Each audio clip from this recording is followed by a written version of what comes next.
Hello everyone, I'm Dr. Sienna Miller. I'm a naturopathic physician and I specialize in dermatology. Today I'm going to be talking about the differences between a conventional dermatology approach versus what you might get if you go to a naturopathic physician for management of acne.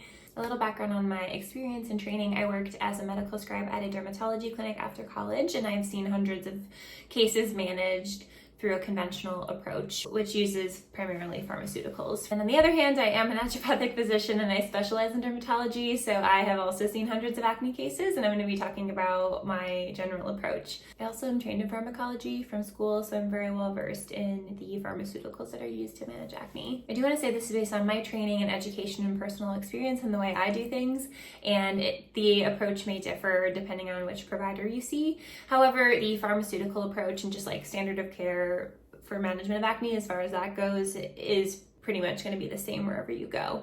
All right, so starting with the conventional approach, which is rooted in pharmaceuticals or prescription treatments, determining where to start with therapy really depends on the severity of acne, right? So it can range from kind of more mild, whiteheads, blackheads, things like that. Then you can kind of get up to more severity of like very cystic acne, deep, painful scarring and risk of scarring. So there's kind of a spectrum of severity, and that's how a provider will determine where to start with therapy. The first tier, kind of the lowest tier of intervention, is topical treatments. The most common topical treatments that are used are topical retinols, which are vitamin A derivatives. So like tretinoin would be an example of that. Benzoyl peroxide is really common. Other common actives are azelaic acid and salicylic acid, and then topical antibiotics can also be used. So clindamycin would be an example of that. There's also, I believe, a newer medication, which is a topical androgen blocker. The most common brand I've heard is called Winlevi.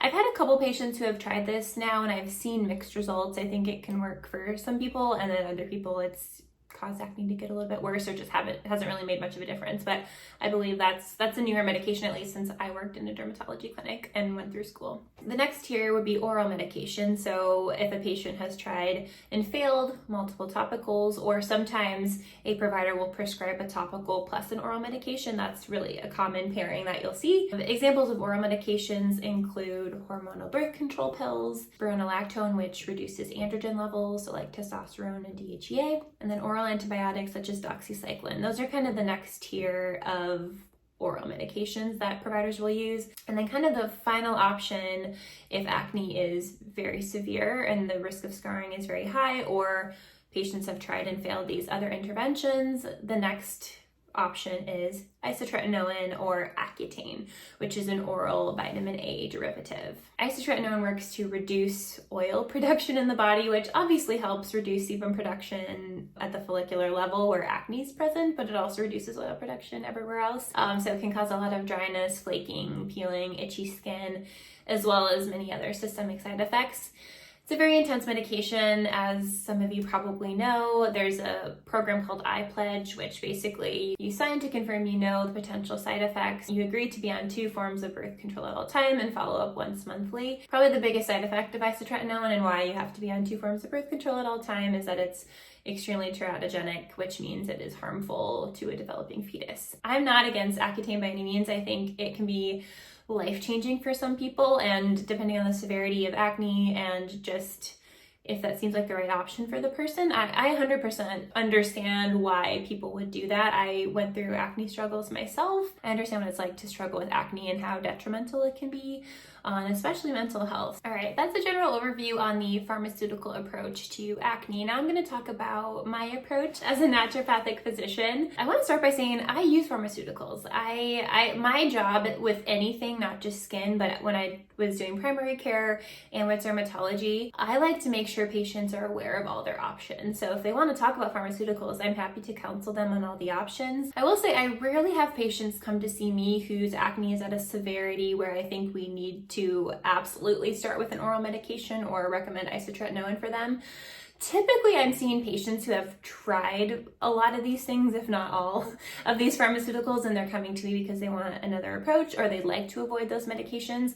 I also have a handful of patients who are on things such as spironolactone or oral contraceptive pills for management of their acne, and then I am using topical prescriptions conjunctively with naturopathic interventions as well. So I am using and recommending and offering pharmaceuticals in my day-to-day practice. So I'm by no means against it, but it's not as common for me just because I think people come to me because they want alternative options. All right, so when I see a new patient with acne, I'm spending 60 minutes with them, getting a really good history on everything, asking about all other body systems, especially like gut health, menstrual symptoms, like is there a PCOS or hormonal component? I want to know about sinus issues and like chronic nasal symptoms because I have seen nasal infections contributing to lower face acne, and just getting a really good sense on overall health and what might be contributing to acne. I'm then usually ordering labs at a first visit, so I've made a video about what labs I like to see already, but I'm usually getting like a CBC, metabolic panel, insulin, androgen levels, and then a candida immune complex in the blood work to screen for candida. I am also usually recommending comprehensive gut testing and organic acids testing if they're up for doing both. Then my treatment plans consist of a lot of different things. There's lifestyle recommendations. I give a lot of nutrition counseling as well. There's lots of dietary patterns that can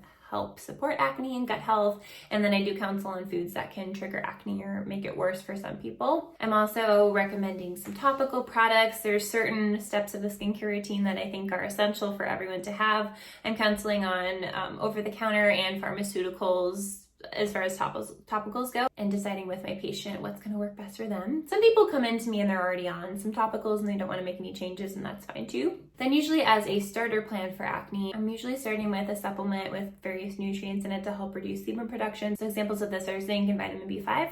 And then usually I'm not starting anything else until we get the labs back. So, if we do a stool test and we find out that like probiotics or some herbal antimicrobials, digestive enzymes are indicated, then I'll usually start them on those things at like a second visit. What I might do at a first visit, if a patient complains of like irregular menstrual cycle, if they seem to have like signs or symptoms of PCOS, if they have chronic constipation, I'm usually adding in some supplements to help manage those things, right? We want to get like bowel movements going. We want to try to get menstrual cycle regulated. So potentially adding in like chasteberry berry or something like that. So it really just depends on what's going on. But usually it's a lot of like nutrition, lifestyle, and then maybe 1 or 2 supplements at a first visit. But other supplements are really dependent on how the blood work and like other functional testing comes back before I start them on anything else, because it's really individualized and just depends on what they need. Typical follow-up protocol for me is every 2 to 3 months. I'm having them come back, seeing how things are going, and then we modify the plan as needed depending on how they're doing. So